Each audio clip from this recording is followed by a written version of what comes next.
So let's put it all together and cover the viral video formula. Keep in mind that there's no way to 100% ensure that every video goes viral. But if you do the things in this order, it gives your video the best chance to do so. And if you consistently make videos with this formula, you'll have a video that hits it big in no time. This 9-step formula is something that I use every single time I create a video. Try it out. It's proven and it will work for you. So step 1 is the video idea. It all starts with an idea, more so an idea that has the potential to go viral. This topic should be specific enough to give you YouTube an idea of who to initially show it to, but also broad enough that it doesn't die in a specific niche and kind of cap out at a specific point. There are many ways to come up with video ideas. One is you can go to Google Trends and then filter YouTube search and a recent time frame like the last 7 days, for example, and then search around for topics that fit your channel's niche. And try to find one that has gotten a lot of interest as of late, because obviously that indicates that there's a massive opportunity and a lot of current interest on it, and take advantage of that. Another easy way to find good ideas that have the potential to go viral is to simply check out the YouTube trending page and see if any videos there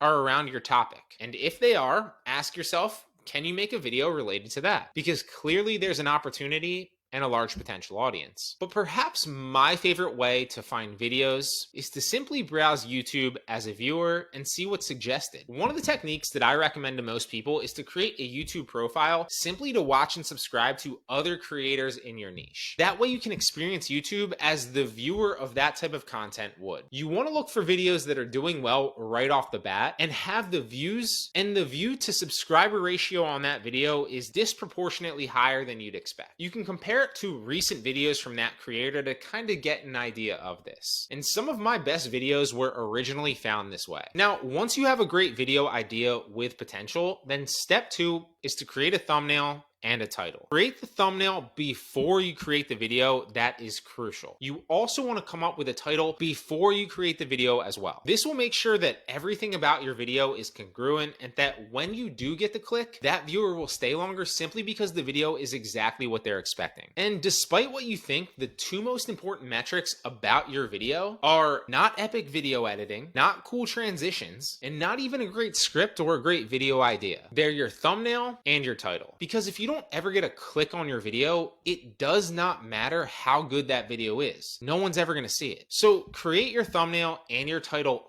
first. Ideally, create several of them and then pick the best one. For some reason, almost nobody does this, and creators will spend hours scripting, recording, and editing a video, but then spend 10 minutes throwing a thumbnail and a title on it just because they're excited to get the video out. It honestly should be closer to the opposite. Spend more time on your thumbnail and your title, and your videos will thank you. Step 3 is to script the video. Different people have different approaches to this. Some people prefer to script the entire video word for word, like me, and then read off a teleprompter, which is exactly what I'm doing right now. I've already scripted this video ahead of time and wrote everything out. And some people prefer to simply have a list of bullet points that they know they want to cover. Whatever you decide to do, the key here is to cut out as much idle time and unimportant parts as possible. Avoid rambling, going off topic, and talking about anything other than the video topic within the video. The whole goal of a successful video is to tell the story or convey whatever important information you're trying to convey in as short a time period as possible. The reason being, watch time matters, but so does audience retention. So you can get the most watch time by retaining the audience the longest. And you can do that by getting to the point as fast as possible and helping them right away. That will show YouTube that your video is valuable, which will be a snowball effect, and they'll suggest it to more people who will then increase your watch time overall. Step 4 is to record the video.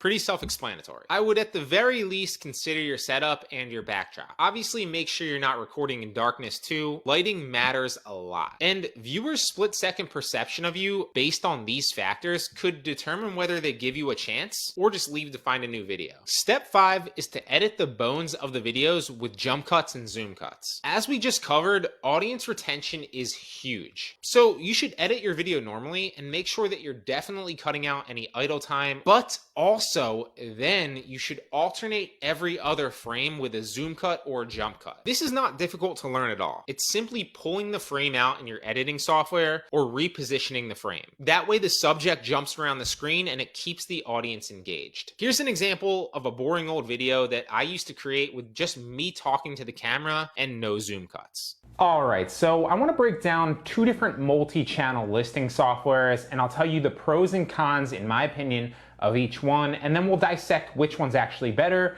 for you, the user. Now, before we actually get into both Vendoo and List Perfectly and decide which is the better multi-channel listing software, some of you might not even know what a multi-channel listing software is or why it's beneficial for you, right? And here's an example of a new video I recorded with zoom cuts and jump cuts. Today, we're gonna cover how to jumpstart your Facebook Marketplace sales. We've all had slow sales at some point on Facebook, whether it's personal Facebook Marketplace or shops.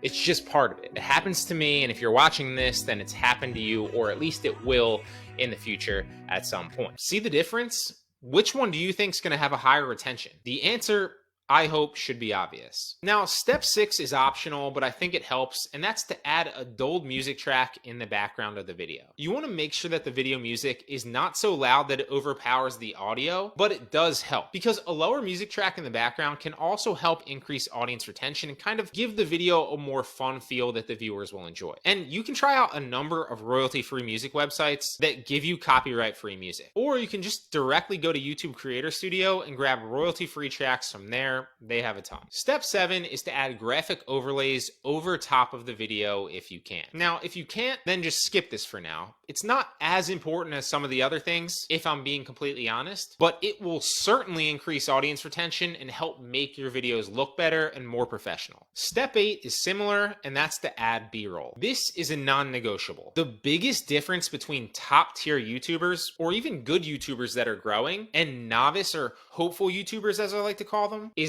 B-roll. For those of you that don't know what it is, it's simply overlaid clips that you put on top of your video. These can be pictures, videos that you download from royalty-free websites, or videos that you shoot yourself. For example, if you're talking about the specs of a camera, it's not enough to simply talk about the camera specs. It's much better to actually take some initial video of the camera and then show that as you're talking about it as B-roll. This will obviously increase your audience retention, which, as you can see, is a key theme to creating a viral video. And if you're strapped for ideas on how to find B-roll, two of my favorite sites are Pexels and Unsplash. Both of these websites have thousands of copyright-free images that you can download and thousands of copyright videos as well that you can use in your videos. Finally, step 9 is to add some kind of end screen or some kind of call to action for the viewer to watch another one of your videos at the end of the video. This ties back into viewer binge sessions. If a viewer has watched all the way to the end of your video, that's great, congratulations. But it's even better if they then go on to watch more and more and more videos from your channel. YouTube loves this. And the type of person that's made it to the end of your video not only is more likely to click on another video that you suggest simply because they like you, but also now they're in the market for another video as well, since they just finished yours. So instead of leaving the choice up to them, why not suggest another one of your videos? And that is the 9-step formula to a viral YouTube video.